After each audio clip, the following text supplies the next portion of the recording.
2011 की शुरुआत ही कंट्रोवर्सी से हो गई थी, जब आईफा ऑर्गेनाइजर्स ने नारा लगाया बच्चन आईफा छोड़ो। ये खुलासा हुआ बिग बी के इस गुस्से भरे ट्वीट से। Big B said we are not coming to IIFA. IIFA said our services are not required. It's not me, it's the organisers of IIFA that do not want me in Toronto. Sri Lanka was the same. और इसी वजह से इस बार के IIFA में perform करने जा रहे ऐश और अभी ने भी आईफा से दूरी बना ली। आईफा ने क्लैरिफिकेशन दिया कि उन्होंने ब्रांड एम्बेसडर्स का कॉन्सेप्ट ही खत्म कर दिया है और बच्चन हो गए अपने घर के ही अवार्ड से बाहर। और 7 साल के बाद शाहरुख खान की दोबारा एंट्री ने आईफा को किया रोशन। Shahrukh Khan in the house. Don का इंतजार तो 11 मुल्कों की पुलिस कर रही है सोनिया, लेकिन डॉन को पकड़ना मुश्किल ही नहीं, नामुमकिन है। लेकिन सलमान इस साल शाहरुख की प्रेजेंस के चलते आईफा को अवॉइड कर गए। करीना और कटरीना भी आईफा नहीं गई। खैर बात बिग बी के गुस्से की चल रही है, तो गुस्सा तो बच्चन को रामू की गाली पर आना चाहिए था, जो नहीं आया। गाली हजूर की तो लगती दुआओं जैसी। हाँ बिल्कुल प्यार से लिखा, हमारे बहुत अच्छे संबंध, वो बुरा नहीं कहेंगे हमारे। प्यार भरा हुआ गाली हो, तो प्यार भरा हुआ गाली को और गाली के बीच में बहुत अंतर है। भाई हुजूर की गाली भी दुआओं जैसी लगती है। फिर रामू चाहे बच्चन को कहें या फिर कहें, बच्चन को तो गुस्सा तब भी नहीं आया जब रामू ने इंडस्ट्री में SMS भेजकर दम मारो दम का क्लाइमैक्स रिवील करके कंट्रोवर्सी खड़ी करने की कोशिश की थी। मुंबई आने का, मस्त चिल मारने का, खाने का पीने का, लेकिन दम बिल्कुल नहीं मारने का।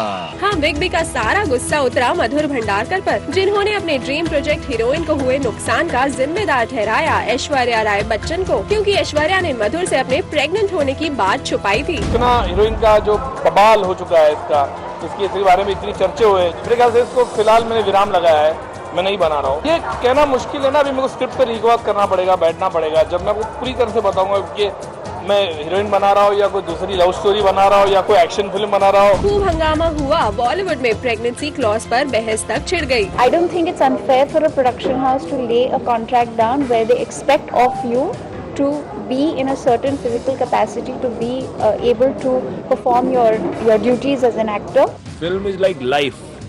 There can be no contracts in life. I cannot guarantee tomorrow what will happen. That is one of the problems of film and that's why there is insurance. और फाइनली किसी तरह मधुर चुप बैठे, लेकिन कंट्रोवर्सी तो जैसे बच्चन के पीछे भूत की तरह लगी हुई थी। एक इंग्लिश डेली में छप गया कि Aishwarya is not able to conceive, जिसका नतीजा ये हुआ कि मीडिया के खिलाफ इशू हो गई BEA की गाइडलाइंस। नहीं, ये तो गलत आरोप है, मैंने तो कभी कुछ नहीं कहा। ये जो ब्रॉडकास्ट एडिटर्स एसोसिएशन है शायद, उनकी तरफ से ये एक उन्होंने स्वयं अपने आप ही ये निर्णय किया। INB मिनिस्ट्री ने का कोई बात ही नहीं और ना ही मैंने कुछ किया। वेल रिपोर्टेडली इस मामले में तो बिग बी ने मीडिया पर सेंसरशिप लगवा दी, लेकिन आरक्षण पर कंट्रोवर्सी खड़ी होने से वो भी नहीं रोक पाए। पूरी कंट्री में फिल्म का विरोध हुआ। यूपी में फिल्म को बैन करने पर बिग बी मायावती पर भी खूब भड़के। नेताओं को फ्री में फिल्में दिखाने और कंट्रोवर्शियल सीन्स कटवाने के बाद और लाखों सफाइयां देने के बाद कहीं जाकर आरक्षण रिलीज हो पाई। ऑल इन ऑल बच्चन बन गए ईयर 2011 के कंट्रोवर्सी किंग।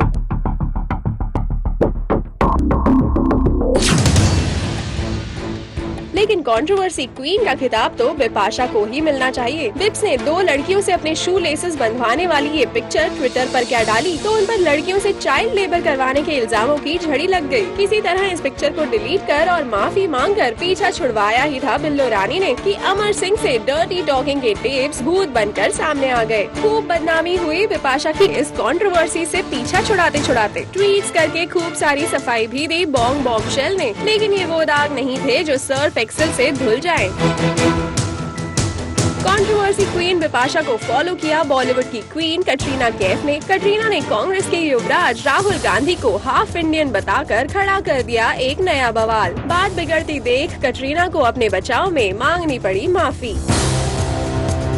कंट्रोवर्सी में तो कटरीना की आने वाली फिल्म धूम 3 में उनके को स्टार आमिर भी फंस गए थे। आमिर पर इल्जाम लगा कि उन्होंने जानबूझकर अपनी फिल्म पीपली लाइव को नेशनल अवार्ड्स के लिए नहीं भेजा कि कहीं फिल्म की डायरेक्टर अनुष्का रिजवी को ज्यादा फुटेज न मिल जाए। हालांकि ये मामला ज्यादा उछला नहीं। मैंने अपनी तरफ से पूरी कोशिश की है कि मैं फिल्म की जो जिम्मेदारी है, प्रोड्यूसर की जो जिम्मेदारी होती है, वो मैं शोल्डर करूं, वो मैं निभाऊं पूरी तरह से।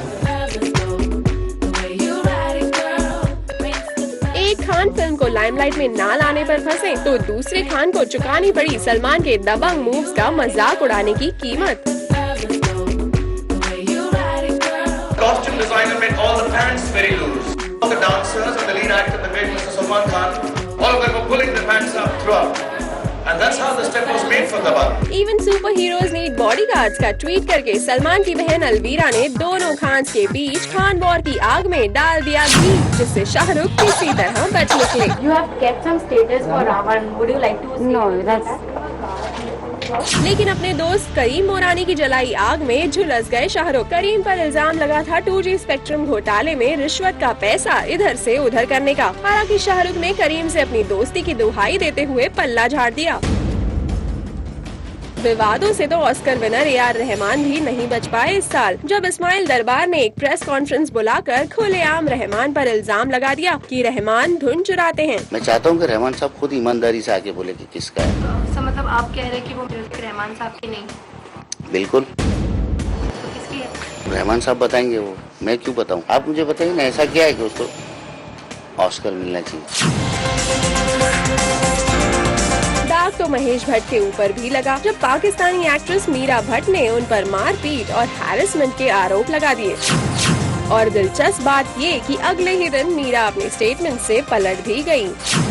मीरा कम नहीं थी तो एक और पाकिस्तानी एक्ट्रेस वीना मलिक ने भी अपने शो को प्रमोट करने के लिए न्यूड फोटोशूट कराकर कंट्रोवर्सी की वीणा बजा दी। मैगजीन के मालिक ने दावा किया कि उसके पास प्रूफ है, लेकिन वीना ने फिर भी मैगजीन पर कर दिया 10 करोड़ का दावा। ये वही मैगजीन है जिस पर सिंघम गर्ल काजल अग्रवाल की पिक्चर्स मॉर्फ करने के इल्जाम लगे थे।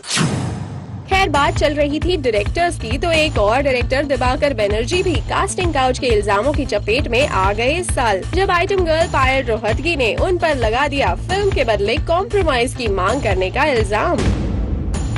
पायल मीडिया में खूब चिल्लाई, लेकिन ये न्यूज बनकर रह गई महज एक कंट्रोवर्सी।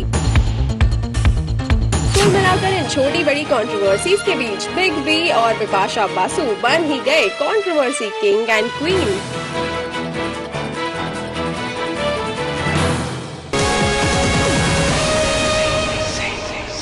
Zing.